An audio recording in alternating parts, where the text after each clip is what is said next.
warahmatullahi wabarakatuh. Selamat pagi Pak Regas. Perkenalkan, nama saya Mutiara Puspitasari dengan NIM 121221127 dari jurusan akuntansi dari kampus Tanjung Duren. Izinkan saya mempresentasikan pertemuan 7 dengan tema identifikasi peluang bisnis, membangun model bisnis, strategi bersaing, lingkungan bersaing, dan dinamikanya, dan strategi generik bisnis. Selanjutnya itu ada langkah umum dalam identifikasi peluang bisnis, yaitu seperti analisis kebutuhan pasar, melihat tren industri yang sedang hype di kalangan masyarakat itu seperti gimana, inovasi produk dan layanan, analisis kompetensi, potensi sumber dayanya harus disiapkan, evaluasi berkelanjutan itu bagaimana, harus matang, dan umpan balik dari konsumen itu sebagaimana untuk kita evaluasi. Selanjutnya itu ada identifikasi peluang bisnis, di mana identifikasi peluang bisnis yaitu proses mengenali dan mengevaluasi ide-ide yang dimiliki, potensi yang dijadikan usaha yang menguntungkan.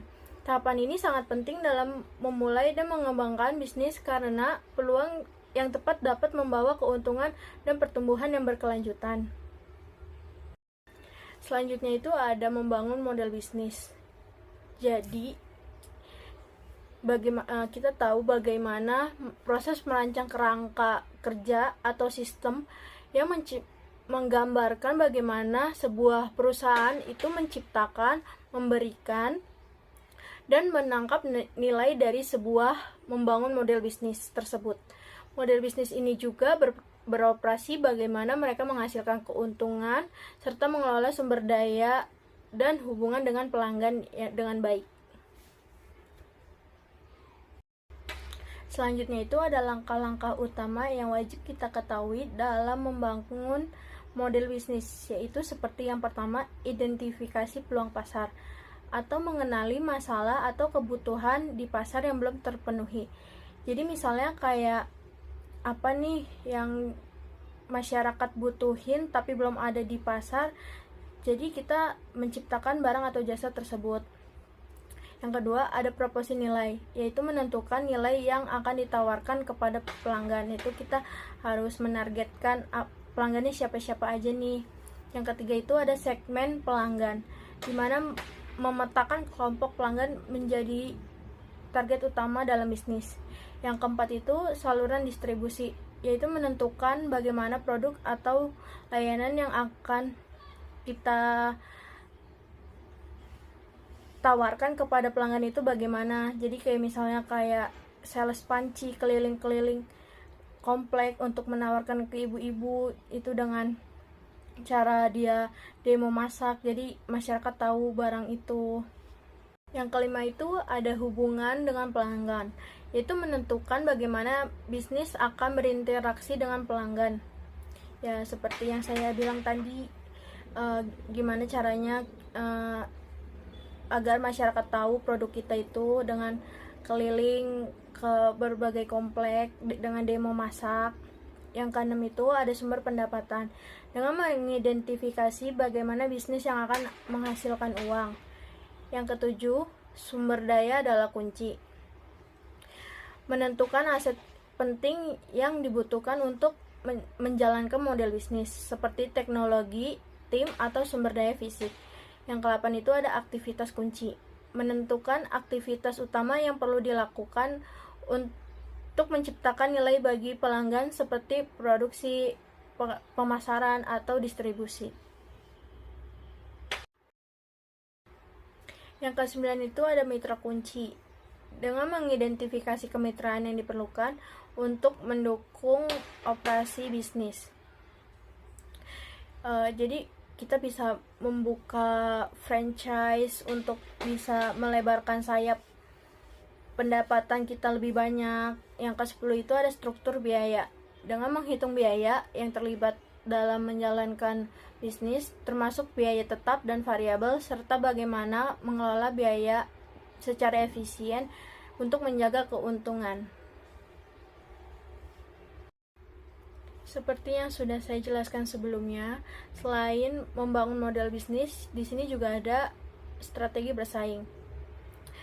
Yang pertama itu ada strategi kepemimpinan biaya. Dengan perusahaan akan berusaha menjadi produsen dengan biaya terendah di industrinya. Yang kedua itu ada strategi diferensiasi, di mana perusahaan akan berusaha membedakan produk atau layanannya dari pesaing dengan menawarkan sesuatu yang unggul bernilai tinggi bagi pelanggannya. Yang ketiga itu ada strategi fokus, di mana strategi ini melibatkan penargetan segmen pasar yang spesifik atau ceruk tertentu alih-alih melayani seluruh pasar. Yang keempat itu ada strategi bisnis, di mana strategi ini menentukan inovasi produk, proses, atau model bisnis untuk menciptakan keunggulan kompetitif. Yang kelima itu ada strategi aliansi. Dalam beberapa kasus, perusahaan dapat membangun aliansi atau kemitraan strategis dengan bisnis lain untuk memanfaatkan sumber daya, teknologi, atau pasar mereka. Selain ada strategi bersaing, di sini juga ada strategi generic business, yaitu ada cost leadership atau kepemimpinan biaya rendah. Dengan strategi ini berfokus pada produksi barang atau layanan dengan biaya yang lebih rendah daripada pesaing. Yang kedua itu ada differentiation atau diferensiasi. Dengan strategi ini melibatkan upaya perusahaan untuk membuat produk atau layanan yang unik dan berbeda dari pesaing. Yang ketiga itu ada fokus, di mana strategi ini berfokus dan melayani segmen pasar tertentu baik dengan pendekatan biaya rendah atau diferensiasi. Selanjutnya itu ada lingkungan bersaing dan dinamikanya, di mana lingkungan bersaing dalam bisnis merujuk pada berbagai faktor eksternal yang mempengaruhi cara perusahaan bersaing dan beroperasi. Lingkungan ini dinamis, artinya selalu berubah dan memerlukan adaptasi berkelanjutan dari perusahaan agar tetap relevan dan kompetitif. Di sini ada 7 aspek yang penting dalam lingkungan bersaing dan dinamikanya, yaitu yang pertama yaitu persaingan industri. Yang kedua, kekuatan pemasok dan pembeli. Yang ketiga, ancaman produk dan layanan pengganti. Yang keempat, ancaman pendatang baru.